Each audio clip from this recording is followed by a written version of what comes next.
The autism spectrum. The spectrum ranging from what most people consider being from severe to light. At the left side of the spectrum, that's what most of society considers as autism. Not us, but most of society. A small nonverbal child rocking in the corner, having difficulty with verbal interaction, difficulty with changes, difficulty with communication. And this, again, is what most of society considers as autism. The question is, what happens to that child after about 15 years? And it's something that many people don't think about. And what happens is they grow up and become adults. Children with autism become adults with autism. And the question is, well, how are we going to support all of these adults that are coming down the pike? The increased incidence rate, the leading edge of this about 1% incident rate, started about a generation ago. And now they're aging out of grade school. I see it happening at home more and more. Some of them are ending up at universities. A number of people on the spectrum have the cognitive wherewithal to go to college. They may need some cognitive or academic accommodations. Often what they really need is accommodation and understanding in terms of social interaction. So here's an example. My first day at the university, I meet the student assistant, and I guess it's one of these deals where it takes one to know one. And I say, I'm going to get to know the student better, and then one of these days we'll have a little talk about autism. On day 2, I saw him again, and he disclosed to me, he said, I have Asperger's syndrome. And I'd flunked out of 2 universities before getting to this one, and I'm getting a 4.0. And why is that? Because our university, and more of them in the United States, have this. It has a special program to support students with Asperger's syndrome. More and more are entering institutions of higher education. And with the greater incidence rate, with better interventions, this is becoming more and more common. Well, he graduated with a 4.0. Couldn't find a master's program, and now he's at home playing video games, doing nothing. So it really shows or demonstrates the importance of support.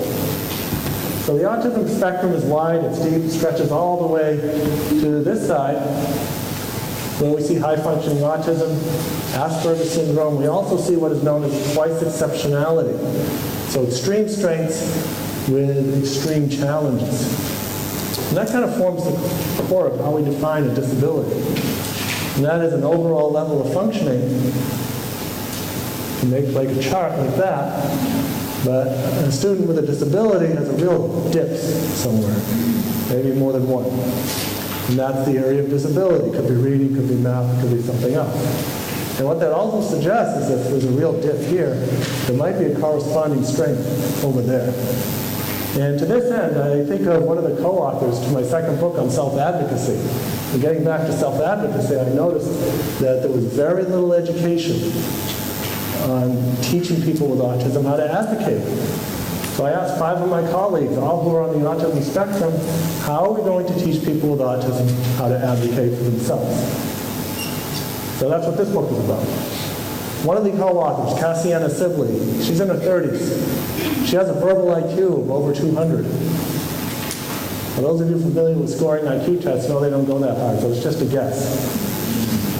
She has excellent writing skills, but at the same time, she has such significant social interaction challenges that she's never going to be able to find employment and maintain a job the way that most of us think about maintaining a job. She doesn't have the social interaction ability to deal with office politics. So is she just mildly autistic? Is she just lightly affected? Or is she still significantly affected as well? So that's why I think we need to also reconsider how we talk about autism. And the term light autism could be a little bit dangerous.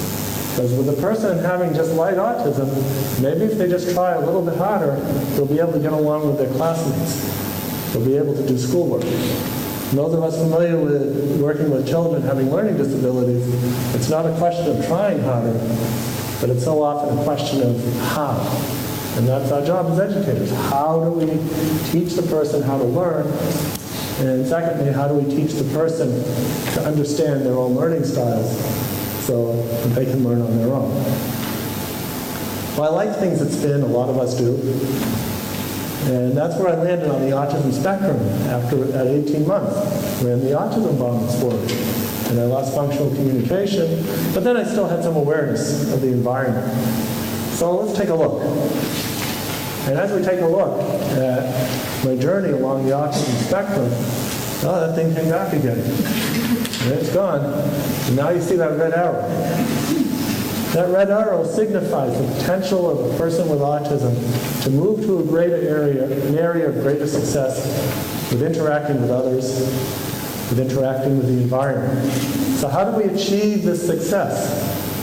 What are some of the variables to have someone with autism, and by extension, a person with any sort of learning disability, having special needs, and you can even extend that further, any child to reach their potential. We know some of the variables already. They relate to education, family support, nutrition, physical exercise. These are just some of the variables.